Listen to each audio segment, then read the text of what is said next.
Hello नमस्कार दोस्तों, आप सभी का स्टार परिवार में स्वागत है। दोस्तों आज हम कक्षा 10वीं त्रैमासिक परीक्षा का पेपर देखेंगे। हिंदी का पेपर है, हिंदी मीडियम वाले बच्चे यहाँ पर हम देखेंगे आज कक्षा 10वीं त्रैमासिक पेपर हिंदी का।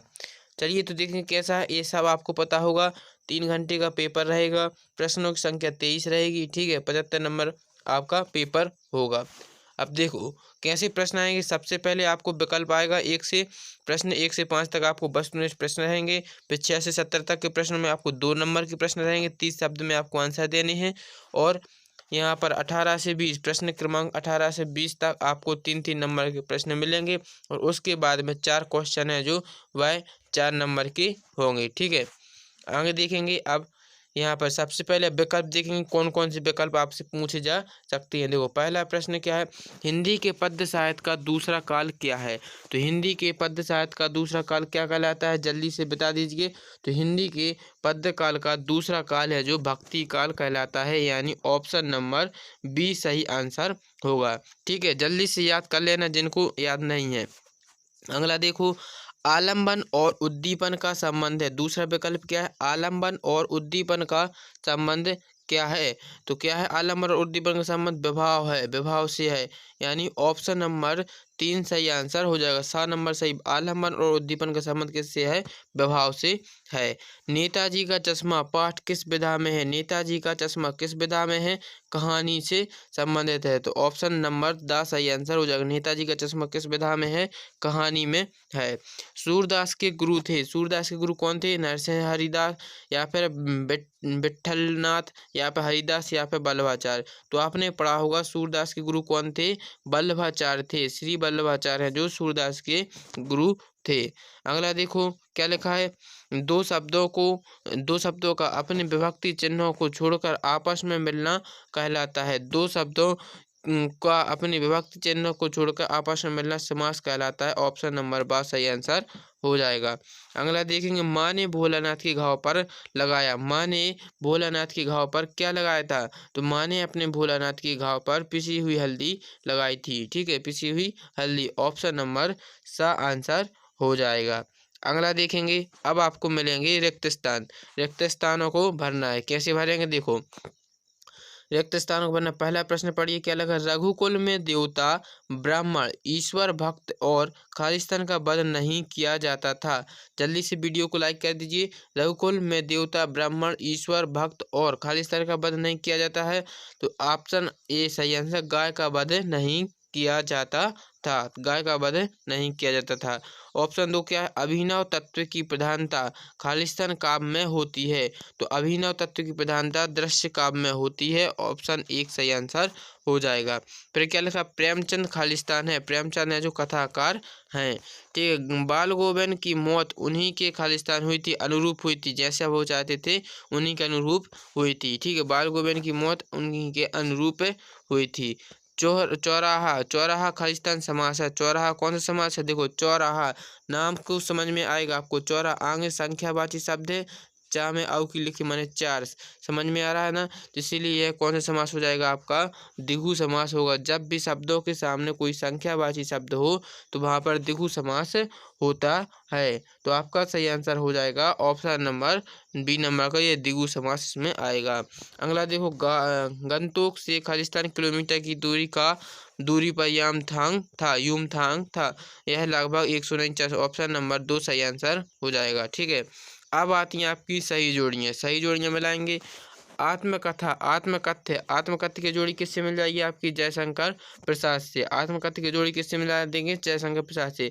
3 वर्णों की मेल को क्या कहते हैं, देखो 3 वर्णों की मेल को क्या कहते हैं, हम यहाँ से आपको लगा देना है। 3 वर्णों की मेल को देखो, आत्मकथ्य की तो मिल जाएगी जयशंकर प्रसाद से। 3 वर्णों के मेल को क्या कहते हैं, गण कहते हैं। यहाँ पर आपको लास्ट में लिखा है।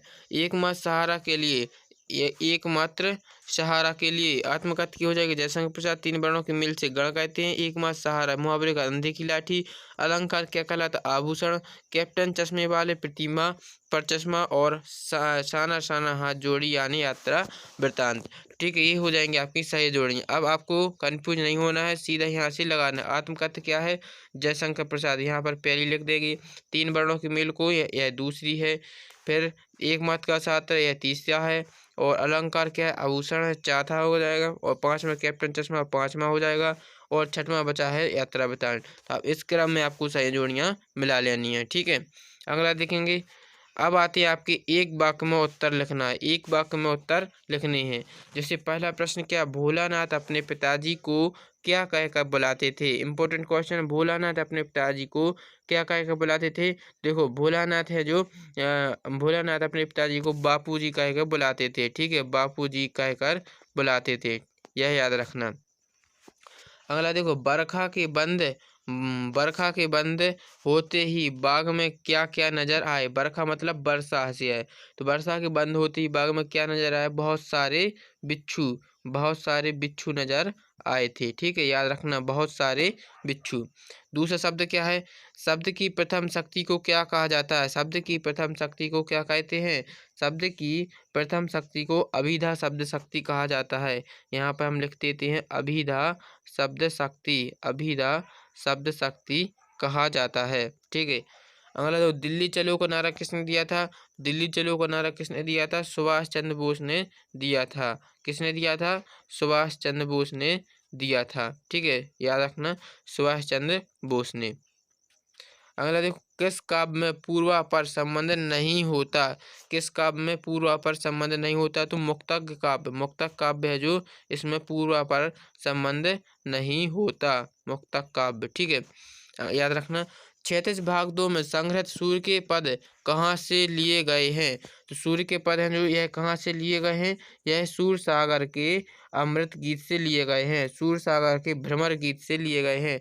याद रखना, सूर्य सागर के भ्रमर गीत, ठीक है, भ्रमर गीत से लिए गए हैं, याद रखेंगे आप। अब आते हैं आपके सत्य असत्य। अब आते हैं क्वेश्चन 5 में सत्य असत्य, इनको कैसे करना देख लेते हैं। जैसे पहला क्या लिखा, परशुराम के फरसे को देख कर लक्ष्मण भयभीत हो गए, पहला क्या है, सत्य है, ठीक है। दूसरा क्या है, रामचरितमानस महाकाव्य है, यह भी सत्य है। फिर क्या है, रस के अंग सात होते हैं, गलत बात, रस के अंग 7 नहीं 4 होते हैं। तो तीसरा हो जाएगा असत्य, ठीक है। रस के अंग कितने होते हैं, 4, कौन कौन, स्थायी भाव, विभाव, अनुभाव और संचारी भाव। अगला क्या है, यदि गद्य कवियों की कसौटी है तो निबंध की कसौटी है, यह भी सत्य है, ठीक है। अगला देखो क्या है, क्रिया के वर्तमान में काम होने का पता चलता है, वर्तमान काल में पता होने चलता है, यह भी सत्य है, ठीक है।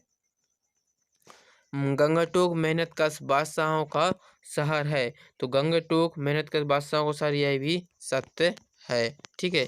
तो ये हैं जो आपके सत्य असत्य हैं। आगे देखेंगे आपको, देखो यहाँ से आपके 2 नंबर के प्रश्न शुरू हो रहे हैं। पहला प्रश्न आएगा, पद्य साहित्य से आप क्या समझते हैं, लिखिए, ठीक है। दूसरा है, छायावाद की 2 विशेषताएं, छायावाद की आपको 2 विशेषताएं पूछी जाएंगी, ठीक है। तो ये पद्य साहित्य आपसे लिखना है, आपको किताब में मिल जाएगा। और छायावाद की 2 विशेषताएं भी मिल जाएंगी। जयशंकर प्रसाद की 2 विशेषताएं बतानी है 7वें प्रश्न में। फिर लिखा है, अथवा में महावीर सूरदास के साहित्य के स्थान, ठीक है। 8वां प्रश्न क्या है, गोपियों के अनुसार राजा का धर्म क्या होना चाहिए, ठीक है।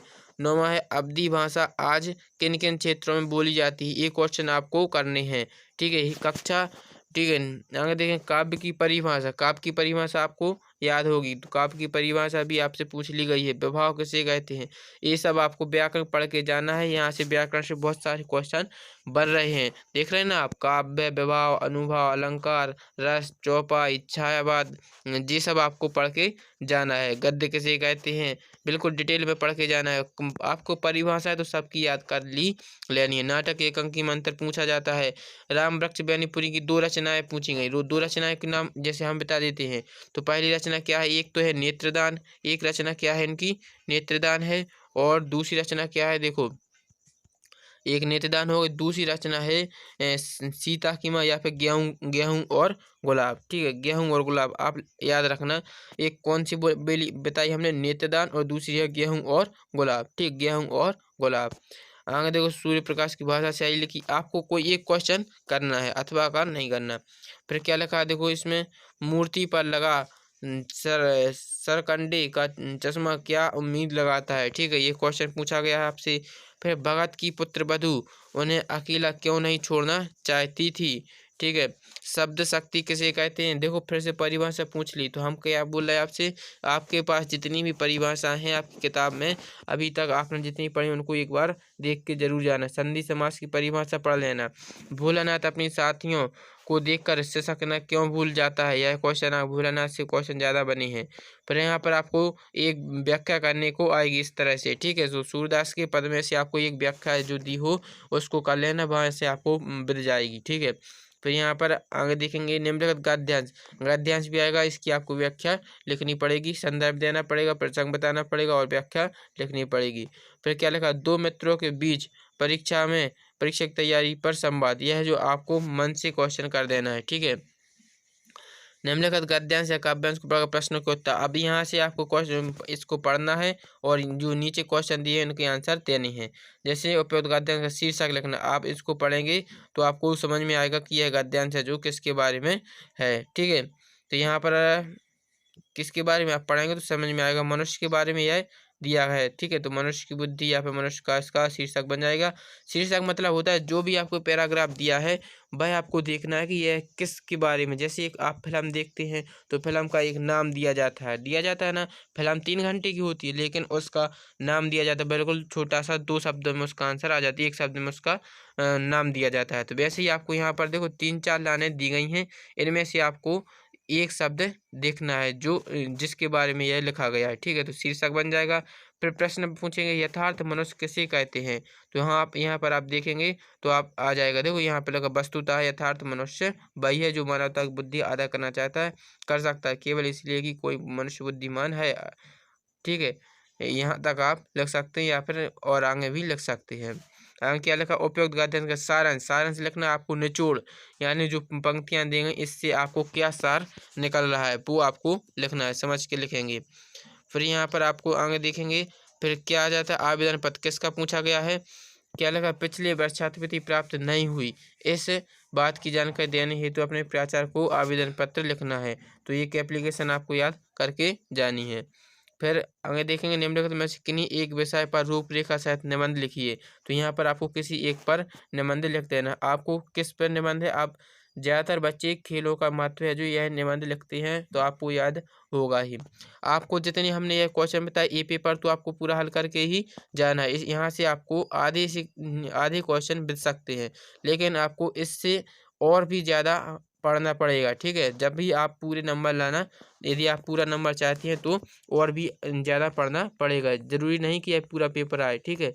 तो आपको और भी आगे पढ़ना है। तो ये तो हमने आपको बता दिए, ठीक है। पेपर इस तरह से आएगा और ऐसे क्वेश्चन बन सकते हैं। और यदि आपको यह वीडियो पसंद आया तो चैनल को लाइक और सब्सक्राइब करें।